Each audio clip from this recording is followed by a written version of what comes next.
ನಮಸ್ಕಾರ.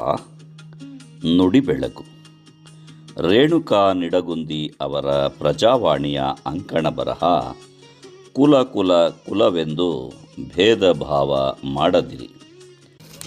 ಭಾರತವು ಮಹಾನ್ ಸಂತರ ಭೂಮಿಯಾಗಿದೆ. ಮಾನವತೆಯ ಆರಾಧಕರಾದ ರಾಮಕೃಷ್ಣ ಪರಮಹಂಸ ಅವರಲ್ಲೊಬ್ಬರು. ನರೇಂದ್ರ ಎಂಬ ಸಾಮಾನ್ಯ ಬಾಲಕನು ಅವರ ಶಿಷ್ಯನಾಗಿ ಸ್ವಾಮಿ ವಿವೇಕಾನಂದರಾದರು ಮತ್ತು ಅವರಿಂದ ಪಡೆದ ಶಿಕ್ಷಣದ ಮೂಲಕ ಸಂಪೂರ್ಣ ವಿಶ್ವವನ್ನು ಪ್ರಭಾವಿಸಿದರು. ಒಂದು ಕಾಲದಲ್ಲಿ ರಾಮಕೃಷ್ಣ ಪರಮಹಂಸರು ತೋತಾಪುರಿ ಎಂಬ ಸಂತನೊಂದಿಗೆ ದೇವರು ಮತ್ತು ಆಧ್ಯಾತ್ಮದ ಕುರಿತು ಚರ್ಚಿಸುತ್ತಿದ್ದರು. ಸಂಜೆ ಆಗಿತ್ತು ಮತ್ತು ಚಳಿಗಾಲವಾಗಿದ್ದರಿಂದ ಅವರು ಹೊತ್ತಿ ಉರಿಯುತ್ತಿದ್ದ ಅಗ್ನಿಕುಂಡದ ಸಮೀಪ ಕುಳಿತಿದ್ದರು. ಆ ತೋಟದ ಮಾಲಿಯು ಅಲ್ಲಿ ಕೆಲಸ ಮಾಡುತ್ತಿದ್ದ ಮತ್ತು ಅವನಿಗೂ ಚಳಿಯಾಗುತ್ತಿತ್ತು. ಅವನು ತಕ್ಷಣ ಎದ್ದು ತೋತಾಪುರಿ ಅವರು ಹಚ್ಚಿದ್ದ ಅಗ್ನಿಕುಂಡದಿಂದ ಉರಿಯುತ್ತಿರುವ ಒಂದು ಮರದ ತುಂಡನ್ನು ತೆಗೆದುಕೊಂಡನು. ಅಗ್ನಿಕುಂಡವನ್ನು ಮುಟ್ಟುವ ಧೈರ್ಯ ನಿನಗೆ ಹೇಗೆ ಬಂತು ಎಂದು ತೋತಾಪುರಿ ಕೋಪದಿಂದ ಕೂಗಿದರು. ಇದು ಎಷ್ಟು ಪವಿತ್ರವೆಂದು ಗೊತ್ತಿದೆಯಾ?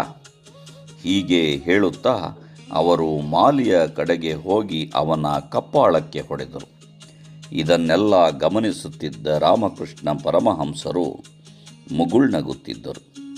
ಅವರ ನಗು ತೋತಾಪುರಿಜಿ ಅವರಿಗೆ ಇನ್ನಷ್ಟು ಅಸಮಾಧಾನ ತಂದಿತು. ತೋತಾಪುರಿ ಹೇಳಿದರು, ನೀವು ನಗುತ್ತಿದ್ದೀರಾ. ಈ ವ್ಯಕ್ತಿ ಎಂದಿಗೂ ಪೂಜೆ ಪಾಠ ಮಾಡುವುದಿಲ್ಲ, ದೇವರ ಭಜನೆ ಹಾಡುವುದಿಲ್ಲ. ಆದರೂ ನನ್ನಿಂದ ಪ್ರಜ್ವಲಿತವಾದ ಈ ಪವಿತ್ರ ಅಗ್ನಿಯನ್ನು ಸ್ಪರ್ಶಿಸಲು ಪ್ರಯತ್ನಿಸಿದ್ದಾನೆ. ತನ್ನ ಅಶುದ್ಧ ಕೈಗಳಿಂದ ಅದನ್ನು ಮುಟ್ಟಿದ್ದಾನೆ. ಆದ್ದರಿಂದ ನಾನು ಅವನಿಗೆ ಈ ಶಿಕ್ಷೆ ನೀಡಿದೆ. ರಾಮಕೃಷ್ಣ ಪರಮಹಂಸರು ಶಾಂತವಾಗಿ ಅವರ ಮಾತುಗಳನ್ನು ಕೇಳಿ ನಂತರ ಹೇಳಿದರು, ಯಾವುದೇ ವಸ್ತುವನ್ನು ಮುಟ್ಟಿದ ಮಾತ್ರಕ್ಕೆ ಅದು ಅಪವಿತ್ರವಾಗುತ್ತದೆ ಎಂಬುದು ನನಗೆ ತಿಳಿದಿರಲಿಲ್ಲ.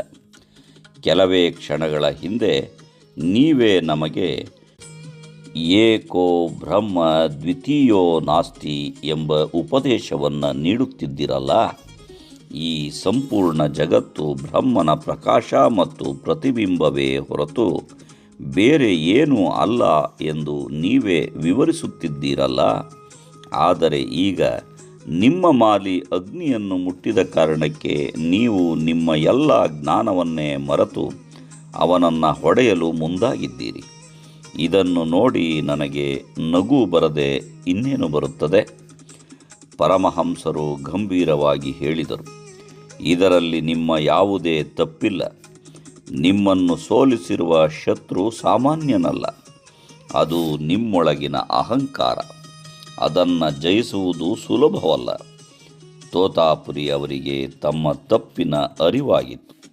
ಅವರು ಇನ್ನು ಮುಂದೆ ತಮ್ಮ ಅಹಂಕಾರವನ್ನು ತ್ಯಜಿಸುವುದಾಗಿ ಮತ್ತು ಯಾವತ್ತೂ ಅಸ್ಪೃಶ್ಯತೆ ಹಾಗೂ ಮೇಲು ಕೀಳು ಭೇದ ಭಾವವನ್ನು ಮಾಡುವುದಿಲ್ಲವೆಂದು ಪ್ರತಿಜ್ಞೆ ಕೈಗೊಂಡರು. ನಮಸ್ಕಾರ. ಧನ್ಯವಾದಗಳು.